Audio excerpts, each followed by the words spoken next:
बहू। जी बाबूजी। ये विपिन कहाँ है? दिखाई नहीं दे रहा है। बाबूजी वो स्कूल गए हैं पढ़ने। क्या? मैंने उससे कहा था खाद लेके खेत में डाल देना, लेकिन वो पढ़ाई करने गया है। बाबूजी उनसे मैंने कई बार कहा था कि जाकर खाद ले आओ, लेकिन उन्होंने मेरी बात नहीं मानी।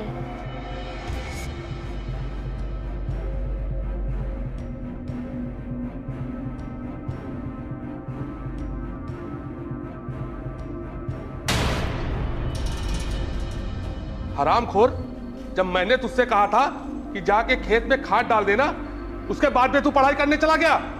जी बाबूजी, वो अगले महीने एग्जाम है, इसलिए पढ़ाई करना बहुत जरूरी है। लेकिन बाबूजी मैं सुबह गया था खाद लेने, लेकिन खाद मिली ही नहीं। तो बाबूजी खाद क्या सिर्फ एक ही दुकान पे मिलती है? तो फिर आप ही जाके ले आती। देखिए देवर जी, आप मुझ पे इस तरह चिल्लाइए मत। क्यों ना चिल्लाऊं, आप बोलिए ऐसा रही हैं। चुप बदतमीज, अपनी भाभी से बात करने की तमीज नहीं है। और ये बता, खाद क्या सिर्फ एक ही दुकान में मिलती है? किसी दूसरी जगह नहीं जा सकता था क्या? तेरी बोलती क्यों बंद हो गई? बोल, तू ऐसे नहीं सुधरेगा। बाबूजी मुझे मत मारिए। बाबूजी मैं अभी ले आता हूँ खाद। बाबूजी छोड़ दीजिए मुझे। बाबूजी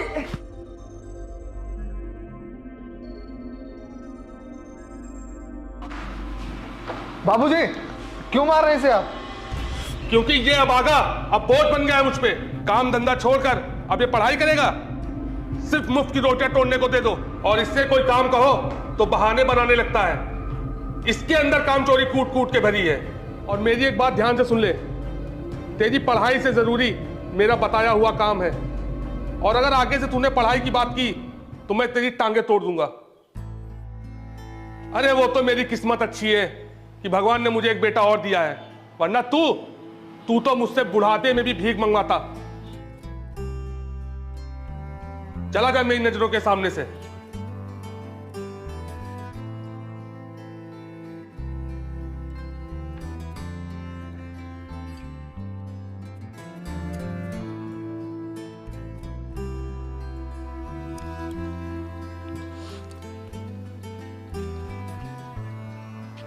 ए भाई, तू रो क्यों रहा है? यार, मेरी किस्मत ने मुझे रोने पर मजबूर कर दिया है। क्यों, क्या हुआ? यार पता नहीं, बाबूजी मुझसे और मेरी पढ़ाई से इतनी नफरत क्यों करते हैं। मैं जब भी सुबह कॉलेज जाने के लिए तैयार होता हूँ तो बाबूजी जानबूझकर कोई ना कोई काम बताकर खेतों की तरफ भेज देते हैं। एक बेटे को तो उन्होंने पढ़ा लिखा कर नौकरी के काबिल बना दिया, लेकिन पता नहीं मेरे साथ क्यों गैरों जैसा बर्ताव करते हैं। लेकिन कोई बात नहीं, मैं बाबूजी की बातों का बुरा नहीं मानता। लेकिन यार मैं पढ़ना चाहता हूँ, पढ़ लिख कर बड़ा आदमी बनना चाहता हूँ, अपने बाबूजी की सेवा करना चाहता हूँ। पता नहीं वो दिन कब आएगा जब बाबूजी मुझे अपने बड़े बेटे की तरह प्यार देंगे। नहीं नहीं, इस बार मैं नहीं मानूंगी। मुझे इस बार हार चाहिए तो चाहिए। वसुंधरा, तुम मेरी बात समझो। इस बार खेतों में जुताई बुआई करानी है, तो इसलिए पैसे बच नहीं पाएंगे। अगले महीने मैं तुम्हें पक्का पक्का हार ले दूंगा। अच्छा, मैं चलता हूँ।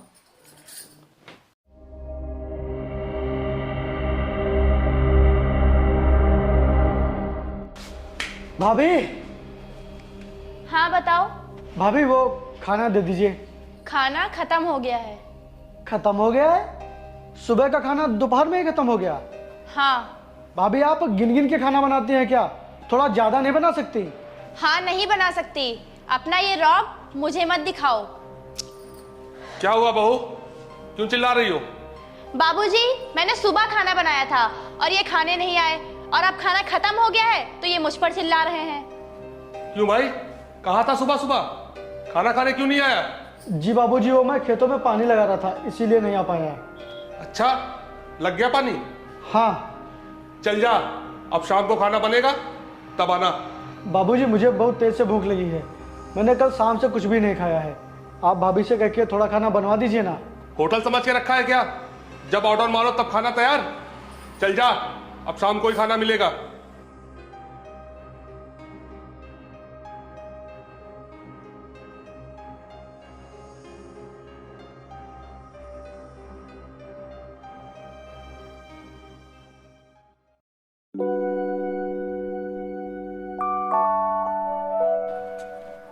क्या हुआ? तुम बहुत टेंशन में लग रही हो। हमारी जिंदगी ऐसे ही चलती रहेगी क्या? मैं कुछ समझा नहीं। आप जितने भी पैसे कमाते हैं सब बाबूजी को दे देते हैं। आप अपने लिए पैसे कब बचाएंगे? अरे जब बाबूजी घर चलाते हैं तो हमें पैसे रख कर क्या करना? क्यों नहीं करना? अगर हमें किसी चीज की जरूरत होगी तो क्या हम बाबूजी के सामने हाथ फैलाएंगे? आप हमारी बात पता नहीं क्यों नहीं समझते हैं। मैं कितने दिनों से कह रही हूँ कि मुझे हार लेना है, लेकिन आप हैं कि सुनते ही नहीं। अगर बाप ने कह दिया कि बेटा मुझे इतने पैसे चाहिए तो बेटा पैसे लेकर तैयार है। और एक वो है जो हमेशा हराम की रोटियां खाता है, ना ही काम ढंग से करता है और पढ़ाई के लिए हमेशा परेशान रहता है। बाबूजी के साथ साथ उसका भी खर्च उठाना पड़ता है। उससे बोलिए कि वो कमाने जाए, वो कमाकर बाबूजी को दे और आप कमाकर हमें देंगे। वसुंधरा, तुम मेरे भाई और बाबूजी के बारे में ऐसा क्यों बोल रही हो? मैं ऐसा इसलिए कह रही हूँ कि आप उन दोनों के चक्कर में पड़े रहेंगे तो हमारे फ्यूचर के बारे में कौन सोचेगा? आपका आवारा भाई या आपका बाप? वसुंधरा, मुझे माफ कर दो। तुम्हें ये सब नहीं कहना चाहिए था। क्यों नहीं कहना चाहिए था? आखिर मैंने क्या गलत कहा है? अगर आपने मेरी बात नहीं मानी तो मैं हमेशा हमेशा के लिए मायके चली जाऊंगी।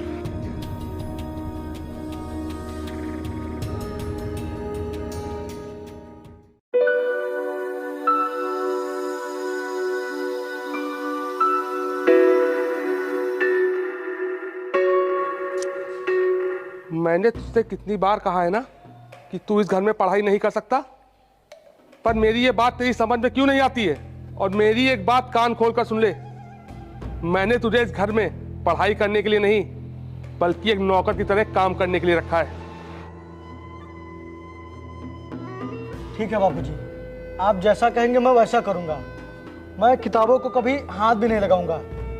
बस आप मेरी एक बात का जवाब दे दीजिए, आप मेरे साथ गैरों जैसा बर्ताव क्यों करते हैं? क्योंकि तू मेरा बेटा नहीं है, सौतेला है तू।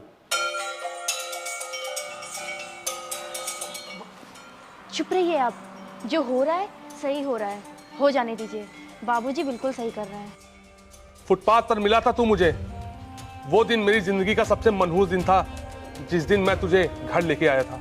नहीं, आप झूठ बोल रहे हैं। आप ही मेरे बाबूजी हैं। आप ही ने बताया था ना कि मुझे जन्म देने के बाद मेरी माँ गुजर गई थी। झूठ बोला था मैंने तुझसे। मुझे तो खुद नहीं पता कि कौन तेरी माँ है और कौन तेरा बाप। भाई, बाबूजी जो कह रहे हो वो झूठ है ना? ये सच है। अब तुझे सच्चाई पता चली गई है तो मेरी एक बात और सुन ले। अब अपना तू बोरिया बिस्तर उठा और निकल जा मेरे घर से, और आज मैं तुझे अपनी जायदाद से बेदखल करता हूँ। बाबूजी ऐसा... अरे आप क्यों शुभ काम में टांग अड़ा रहे हैं? जाने दीजिए इसे। बाबूजी जो कर रहे हैं सही कर रहे हैं। वैसे भी इसके जाने के बाद बाबूजी की पूरी प्रॉपर्टी आपको मिल जाएगी। बाबूजी ऐसा मत कीजिए, मुझे इस घर से मत निकालिए। मुझे कोई जायदाद नहीं चाहिए, मुझे बस इस घर में रहना है, आपके पास। जब मैं तुझे उठा के लाया था तब तू एक छोटा बच्चा था और इसलिए मुझे तरस आ गया था तुझ पे, लेकिन अब नहीं आएगा। चल निकल, निकल मेरे घर से, और तेरे इस रोने और गिड़गिड़ाने का अब कोई फायदा नहीं। बाबूजी मुझे मत निकालिए। भाई कुछ करिए ना, इस दुनिया में आप लोगों के अलावा मेरा कोई नहीं है।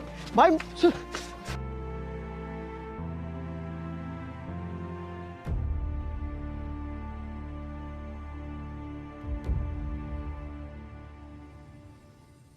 ये लो पैसे।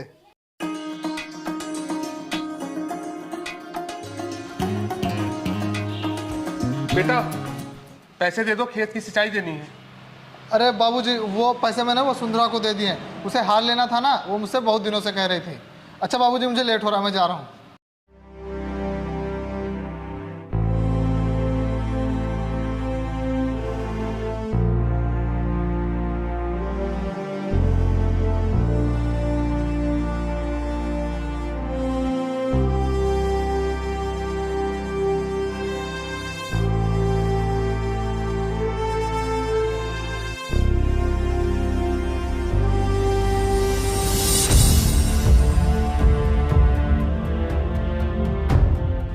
बहू खाना ले आओ। बाबूजी खाना तो खत्म हो गया है। खत्म हो गया? अच्छा, कुछ बना दो जल्दी से। बाबूजी, अब बार बार क्या बनाऊं? अब शाम को ही बनाऊंगी तो खा लीजिएगा।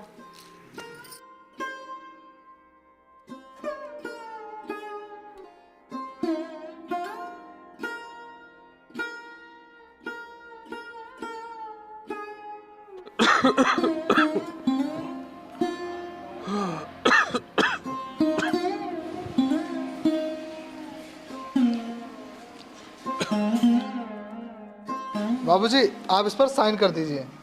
साइन? वो किस लिए बेटा? अरे वो आपका इलाज होना है ना, तो इसीलिए डॉक्टर साहब ने बोला है कि बाबूजी का साइन लेके आओ। इलाज के लिए कौन डॉक्टर साइन मांगता है? अरे अब डॉक्टर से कौन बहस करे, उन्होंने बोला है साइन लेके आओ तभी हम इलाज करेंगे। ठीक है, लाओ करता हूँ।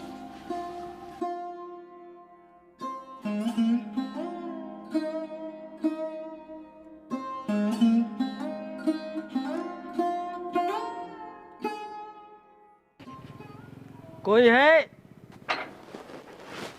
हाँ वकील साहब। क्या वरुण है घर पे? हाँ हाँ, वो घर पर ही है।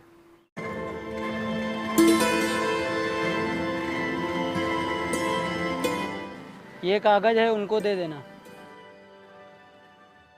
वैसे तो अभी आपका स्वास्थ्य ठीक ही है, तो फिर ऐसी कौन सी मजबूरी आ गई जो अपनी पूरी जायदाद अपने बेटे के नाम कर दी?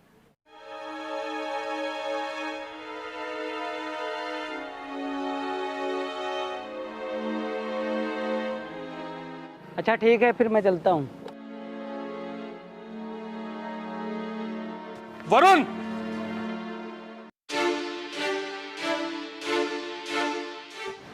क्या ये?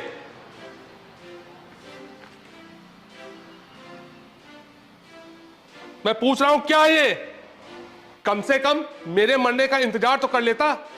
और तुझे मेरी दौलत इतनी प्यारी है कि तूने मुझसे छुपाकर मेरी पूरी दौलत अपने नाम कर ली। अरे बाबूजी, इसमें इतना चिल्ला क्यों रहे हैं? वैसे भी आपके मरने के बाद पूरी जायदाद इनके नाम हो जाती, वही काम इन्होंने जिंदा में करवा लिया, तो इसमें गलत क्या है? हाँ बहू, तूने सही कहा और तूने एकदम सही किया। मगर आज तूने यह साबित कर दिया कि तू मुझसे नहीं, मेरी दौलत से प्यार करता है। मैंने तो तुझे अपने बुढ़ापे का सहारा समझा था, लेकिन तूने मुझे अभी से ही बेसहारा कर दिया। अरे बाबूजी, मैं आपको बेसहारा कर ही कहाँ रहा हूँ। पड़े रहिएगा किसी एक कोने में। अब आपको चाहिए ही क्या? बस 2 वक्त की रोटी, वो आपको बराबर मिलती रहेगी। नहीं चाहिए तेरी रोटी। तेरी रोटी से तो बढ़कर जहर है। कम से कम उसे खाने के बाद मौत तो आएगी, और तेरी रोटी खाने के बाद ना मुझे सुकून मिलेगा और ना मेरी भूख मिटेगी। जिस बेटे को मैंने आज तक अपने सीने से लगा के रखा, आज उसने मुझे बेघर कर दिया। और जिस बेटे ने मुझे आज तक अपने सीने से लगा के रखा था, उसे मैंने बेघर कर दिया। तुझसे लाख गुना अच्छा तो मेरा वो सौतेला बेटा था, और मैंने उसके साथ गलत किया था, और शायद उसी की सजा मुझे मिली है। मैं जा रहा हूं अपने पापों का प्रायश्चित करने, और तुम्हें मेरी दौलत और शोहरत मुबारक हो।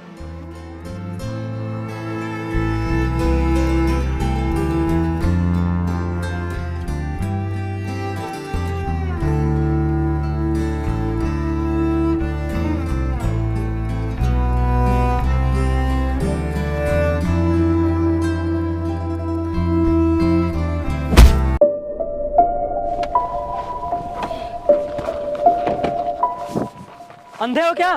देख के नहीं चल सकते? उठिए उठिए। आप ठीक तो हैं? आपको कहीं चोट तो नहीं लगी? नसीब ने जो मुझे चोट दी है, उसके सामने ये चोट कुछ भी नहीं।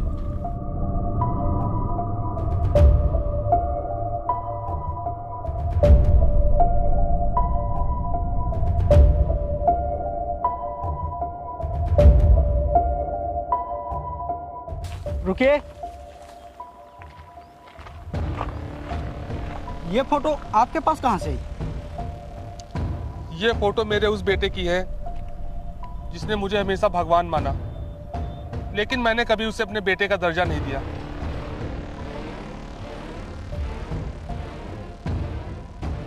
आज पता नहीं ये कहाँ होगा और किस हाल में होगा। रुकिए, आपको हमारे साथ चलना पड़ेगा। क्यों भाई? वो सब हम बाद में बताएंगे, लेकिन अभी फिलहाल हमारे साथ चलिए। आइए। नहीं भाई, कहाँ कहाँ लेके जा रहे हैं आप अरे लोग चलिए मुझे? तो आप। आप चलिए।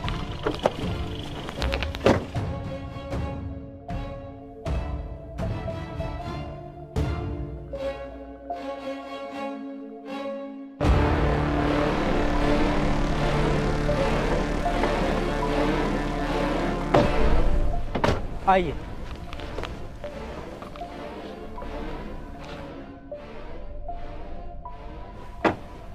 आप लोग ये मुझे कहाँ ले आए हैं? किसका घर है ये? आप लोग कुछ बोलते क्यों नहीं? किसका घर है ये? ये आपका घर है।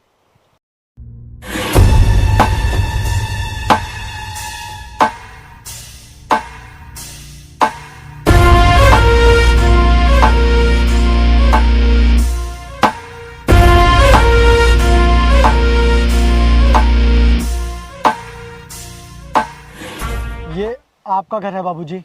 मेरा घर? वो कैसे? और मैंने तो तुझे अपने घर से निकाल दिया था, और तेरी हालत तो गरीबों जैसी होनी चाहिए। लेकिन ये सब आपका आशीर्वाद है बाबूजी, और ये मुकाम मैंने आपके आशीर्वाद से ही हासिल किया है। लेकिन बाबूजी आप इस हालत में। बेटा, मेरी ऐसी हालत इसलिए हुई है क्योंकि मैंने तेरे साथ बहुत अन्याय किया है, और मुझे मेरे कर्मों का फल मिल रहा है। वरुण ने मेरी सारी प्रॉपर्टी अपने नाम करवा ली है, और मेरी हालत वैसी हो गई है जैसे एक भिखारी की होती है। नहीं बाबूजी, आपकी ऐसी नौबत कभी नहीं आएगी। भले ही आपको एक बेटे ने ठुकरा दिया हो, लेकिन अभी आपका ये बेटा जिंदा है। चलिए बाबूजी, ये सब आपका है। बाबूजी, अगर आज आपने मेरी बात नहीं मानी तो मैं जिंदगी भर अपने आप को अभागा ही समझता रहूंगा, और मैं सफल होकर भी आज असफल हो जाऊंगा। सिर्फ खून के रिश्ते होना ही जरूरी नहीं होता, कुछ रिश्ते दिल के भी होते हैं। और बेटा, मुझे माफ कर दे, मैं आज तक तुझे समझ ही नहीं पाया, और आज मुझे तुझ पे बहुत गर्व है। चलो।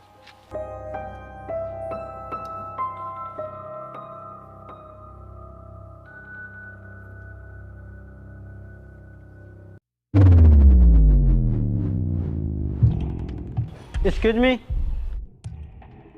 जी बताइए, कौन है आप लोग? हम वीकेंड स्ट्रीट की तरफ से आए हैं। हम आपकी प्रॉपर्टी खरीदना चाहते हैं। ये आप क्या कह रहे हैं? आप गलत जगह पर आ गए हैं। हमें कोई ज़मीन नहीं बेचनी है। आप नहीं बेच रहे हैं, लेकिन हम खरीदना चाहते हैं, क्योंकि हम वहाँ पर फैक्ट्री बनाना चाहते हैं। आप बताइए, आपको कितनी कीमत चाहिए? भाई साहब, इन्होंने कहा ना कि इन्हें कोई जमीन नहीं बेचनी, फिर आप बार बार क्यों कह रहे हैं? जमीन के साथ साथ हम आपका घर भी खरीदना चाहते हैं। अरे ये क्या बदतमीजी है भाई? हम मना कर रहे हैं और आप आगे बढ़ते जा रहे हैं। हम आपके घर के और ज़मीन के 30 लाख रुपए देंगे। देखिए, हम अभी आपसे तमीज से कह रहे हैं, आप जा रहे हैं कि नहीं? 40 लाख। अरे ये क्या जबरदस्ती है? हम कह रहे हैं ना कि हमें कुछ भी नहीं बेचना। 50 लाख। भाई साहब, आप लोग जा रहे हैं कि नहीं? 70 लाख, 80 लाख, 90 लाख, 1 करोड़, 1 करोड़ 10 लाख, 1.5 करोड़, नहीं नहीं, हम नहीं मानेंगे। 2 करोड़। सोच लो अब। जी, हमें लगता है कि हमें हाँ कर देनी चाहिए, क्योंकि जितनी कीमत ये हमारे घर और ज़मीन की दे रहे हैं उतनी कोई नहीं देगा। हम यहाँ से बेचकर न जाने कितनी ज़मीन और घर खरीद लेंगे। हाँ, तुम सही कह रही हो। हमें वो सौदा मंजूर है। मैं अभी अपने वकील को फ़ोन करके कागज़ मंगवाता हूँ। ये रहे कागज़, और सब कुछ रेडी है। साइन करते ही आपको पैसे मिल जाएंगे। अरे वाह, इतना फास्ट काम! लाइए, मैं साइन करता हूँ।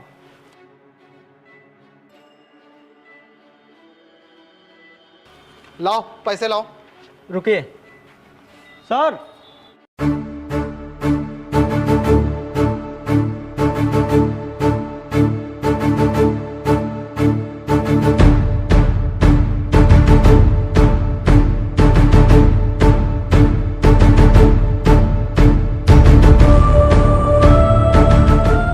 बाबूजी, आप?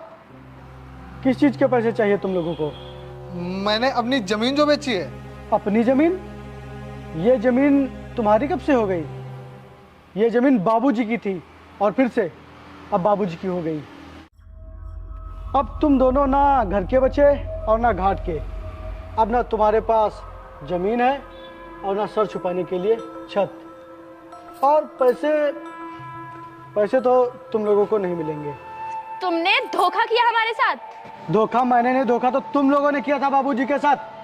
अब हिसाब बराबर हो गया, लेकिन हाँ अभी एक हिसाब बाकी है। तुम लोगों ने मेरे बाबूजी को घर से बाहर निकाला था ना। चलो अब तुम लोग भी घर से बाहर निकलो। चलो निकलो। तुम लोग देख क्या रहे हो, निकालो इन्हें। चलिए निकलिए, चलो। बाबूजी माफ कर दीजिए हमें।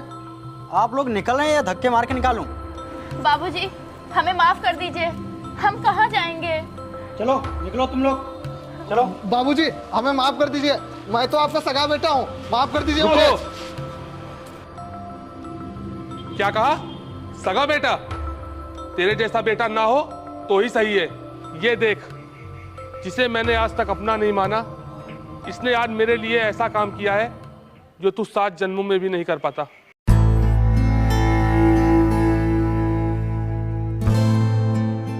तू सगा होकर भी मेरी दौलत से प्यार करता था, और ये गैर होकर भी मुझसे प्यार करता था और करता है। और आज मैं बड़े गर्व से कह सकता हूं कि मेरा बेटा ये है, तू नहीं। बाबूजी इन्हें माफ कर दीजिए, आखिर ये आपका ही खून है। गलती खून की नहीं है, गलती तो खून में मिली गंदी सोच की है। और जिस घर में तुम्हारी जैसी औरतें हो, उस घर में ऐसा ही होता है। चलो निकलो। बाबूजी हमें माफ कर दीजिए। हमसे बहुत बड़ी गलती होगी बाबूजी हमें माफ कर दीजिए, ऐसी गलती कभी नहीं होगी। तुम लोग देख क्या रहे हो, ले जाओ इन्हें।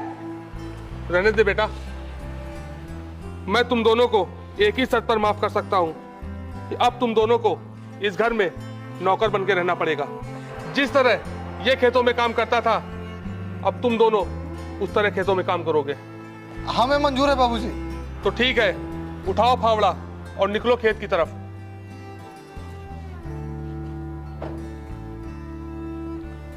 आइए बाबूजी।